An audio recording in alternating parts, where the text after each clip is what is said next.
मनुष्य की चिंता क्या है? मनुष्य की पीड़ा क्या है? मनुष्य का संताप क्या है? एक मनुष्य चिंतित हो, थोड़े से लोग परेशान हो तो समझ जहाँ जा सकता है, उनकी भूल हो सकती है। लेकिन होता उल्टा है। कभी कोई एक मनुष्य निश्चित होता है, कभी कोई एक मनुष्य स्वस्थ होता है, बाकी सारे लोग अस्वस्थ, अशांत और पीड़ित होते हैं। बीमारी नियम मालूम पड़ती है, स्वस्थ अपवाद मालूम पड़ता है। अज्ञान जीवन की आत्मा मालूम पड़ती है। ज्ञान कोई आकस्मिक घटना, कोई संयोगिक घटना मालूम पड़ती है। ऐसा लगता है कि मनुष्य होना ही बीमार होना है, चिंतित परेशान होना है।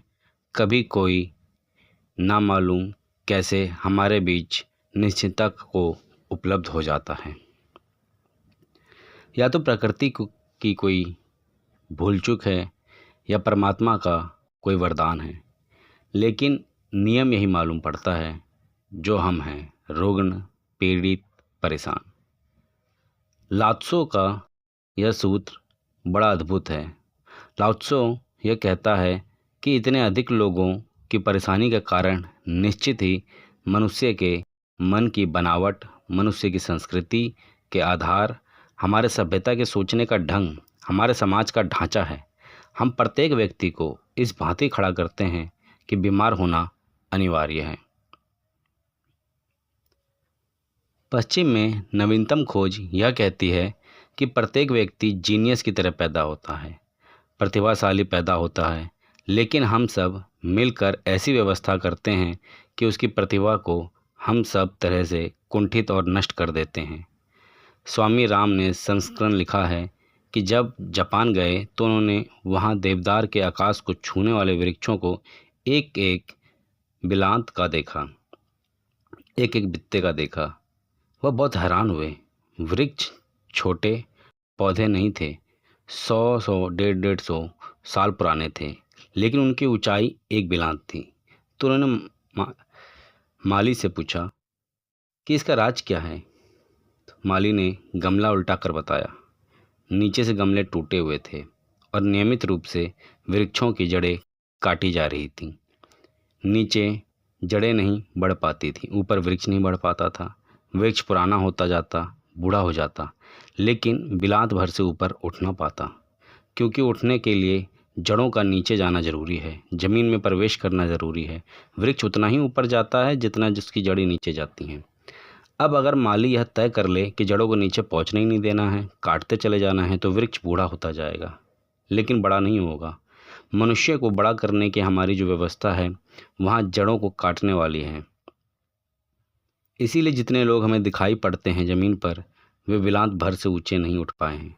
वे लोग आकाश को छू भी सकते थे, मगर हमने जड़ों में जहर डाल दिया है।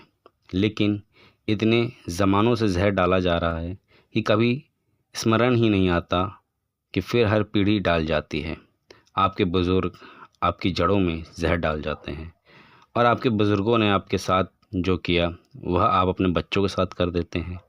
स्वभावतः हर पिता अपने बेटे के साथ वही दोहराता है जो उसके बाप ने उसके साथ किया था। एक वसीयत सर्कल है, फिर वही दुष्चक्र की भांति बार बार दोहराई चली जाती है। इस जहर के लिए लाओत्सो ने कुछ बातें कही हैं।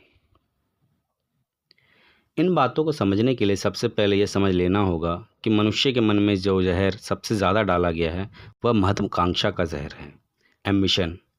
हमारी सारी समाज की व्यवस्था महत्वाकांक्षा पर खड़ी है।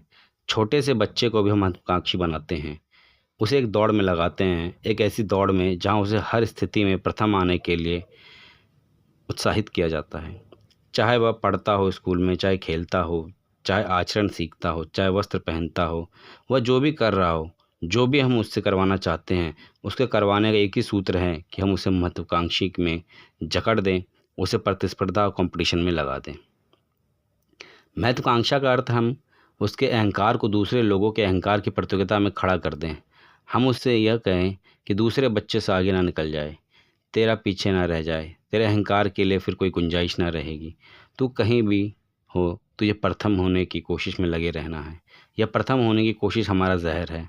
वस्त्र पहनते हैं तो व्यवहार करते हैं, तो शिक्षित होते हैं, तो धन कमाते हैं, कुछ भी करते हो, पूजा प्रार्थना करते हो तो त्याग और तप करते हो, तो निरंतर यह ख्याल रखना कि किन्हीं और की तुलना में सोचा जा रहा हूँ। सदा मुझे यह देखना है कि दूसरों को देखते हुए मैं कहाँ खड़ा हूँ, पंक्ति में मेरा स्थान कहाँ है, मैं पीछे तो नहीं रह गया हूँ। अगर मैं पीछे खड़ा हूँ तो पीड़ा फलित होगी, अगर मैं पीछे खड़ा हूँ तो प्रफुल्लित हूँ। तो प्रफुल्लित होते ही वो तभी प्रफुल्लित होते हैं जब वो दूसरों को पीछे करने का दुख दे पाते हैं, अन्यथा उनकी प्रफुल्लता नहीं है। और पृथ्वी इतनी बड़ी है कि कोई कभी बिल्कुल आगे नहीं हो पाता, और जीवन इतना जटिल है कि इसमें प्रथम होने का कोई उपाय नहीं है। जटिलता अनेक मुखी है। एक आदमी धन बहुत कमा लेता है, तब वह पाता है कि स्वास्थ्य में कोई उससे आगे खड़ा है। सड़क पर भीख मांग रहा आदमी कपड़े फटे हुए हैं, लेकिन शरीर उसका बेहतर है। एक आदमी स्वस्थ बहुत कमा लेता है तो पाता है सौंदर्य में कोई दूसरा आगे खड़ा है। एक आदमी धन कमा लेता है तो पाता है बुद्धिमानी में कोई आगे खड़ा है। और एक आदमी बहुत बुद्धिमान हो जाता है तो पाता है खाने की रोटी भी नहीं है, किसी ने बहुत बड़ा महल बना लिया है।